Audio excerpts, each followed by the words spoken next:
வணக்கம் நேயர்களே, ஃபீபாவின் இன்றைய காலை தியானத்திற்காக உங்களை அன்புடன் வரவேற்கிறேன். ஃபீபா நேயர்களுக்கு அன்பின் வாழ்த்துக்கள். இந்த நாளிலே எபேசியர் 2வது அதிகாரம் 12 முதல் 16 வரைக்கும் உள்ள பகுதியிலே சிலுவை நமக்கு செய்தது என்ன என்ற தலைப்பிலே சிந்திக்கலாம். இயேசு கிறிஸ்துவின் சிலுவை வழங்கிய நன்மைகள் யாவை? சிலுவை பலவிதமான நன்மைகளை நமக்கு தந்திருக்கிறது. இன்றைக்கு சிலுவை என்றவுடனே அதை ஒரு அடையாளமாக பார்க்கின்றனர். கழுத்திலே அணிகிற அணிகலனிலே ஒரு டாலராக அதை பார்க்கிறார்கள். வீடுகளின் முகப்பிலே, ஆலயத்தின் முகப்பிலே வைக்கப்படுகிற ஒரு சின்னமாக காண்கிறார்கள். கிறிஸ்தவர்களுக்கு அது ஒரு அடையாளமாக திகழுகிறது. ஆனால் உண்மையிலுமே சிலுவை என்பது வெறும் அடையாளம் மாத்திரமல்ல, அது நம்முடைய வாழ்க்கையின் அனுபவமாக இருக்க வேண்டும். சிலுவையிலே இயேசு கிறிஸ்து என்ன செய்தார் என்பதை நாம் சிந்திக்க அழைக்கப்படுகிறோம். இந்த 16வது வசனத்திலே நாம் பார்த்தோம் என்றால், பகையை சிலுவையினால் கொன்று அதனாலே இரு திறத்தாரையும் ஒரே சரீரமாக தேவனுக்கு ஒப்புரவாக்கினார் என்று நாம் பார்க்கிறோம். தேவனுக்கு ஒப்புரவாக்கப்பட வேண்டிய அவசியம் என்ன என்று நாம் பார்த்தால், மனிதன் தேவனோடு ஐக்கியத்தோடு கூட வாழும்படிக்காய் படைக்கப்பட்டான். ஆதி மனிதன் தேவனோடு அனுதினமும் சஞ்சரித்தான் என்று நாம் வேதத்திலே பார்க்கிறோம். ஆனால் சத்ருவின் மூலமாய் பாவம் உட்பிரவேசித்த போது அதே மனிதன் தேவனோடு உறவாடினவன், தேவனோடு கூட சஞ்சரித்தவன், தேவனோடு உலா சென்றவன், தேவனோடு எல்லாவற்றையும் பகிர்ந்து கொண்ட அதே மனிதன் தன்னை ஒழித்து கொண்டான் என்று சொல்லி நாம் பார்க்கிறோம். தேவன் அவனை காணும்படிக்காய் வந்து அவனை பெயர் சொல்லி அழைத்தபோது அவன் என்ன சொல்லுகிறான்?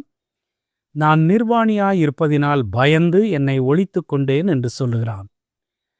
தன்னுடைய நிர்வாணத்தை குறித்த அவலத்தை அவனுக்கு அறிவித்தது யார்?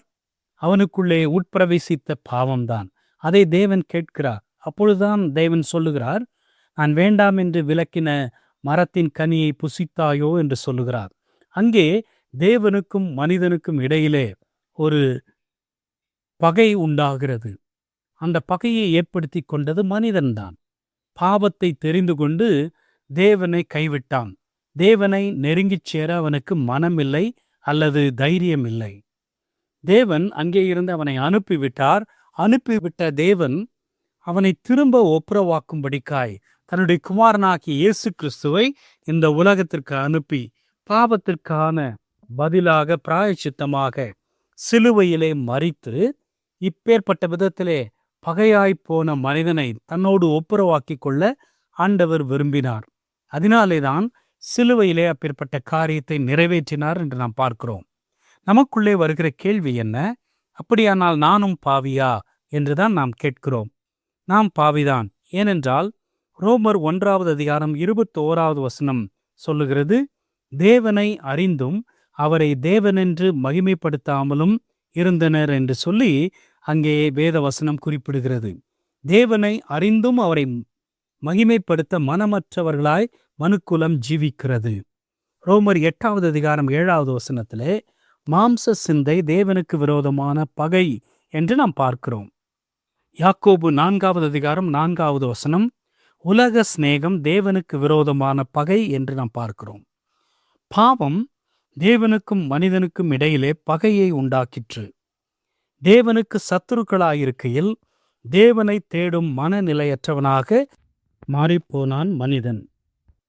ஆனால் ரோமர் 5வது அதிகாரம் 1 வசனம் கூறுவது என்ன?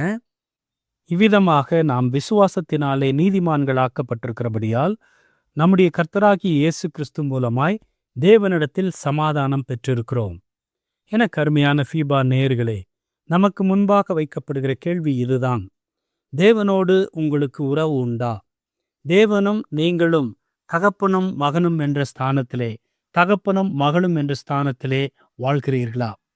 தேவனிடத்திலே நெருங்கிச் சேரக்கூடிய தைரியம் உண்டா?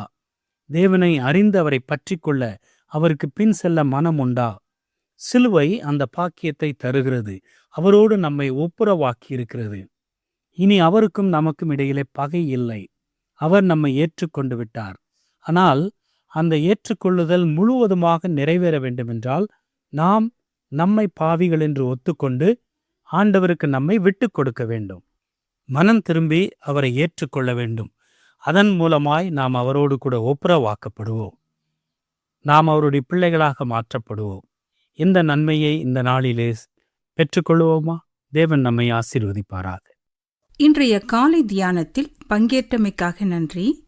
உங்களது கருத்துக்களை பகிர்ந்து கொள்ளவோ மேலும் விவரங்கள் அறிந்து கொள்ளவோ 94585042 என்ற எண்ணிற்கோ அல்லது info@fibaonline.org தொடர்பு கொள்ளவும். தேவன் தாமே உங்களை ஆசீர்வதிப்பாராக. ஆமேன்.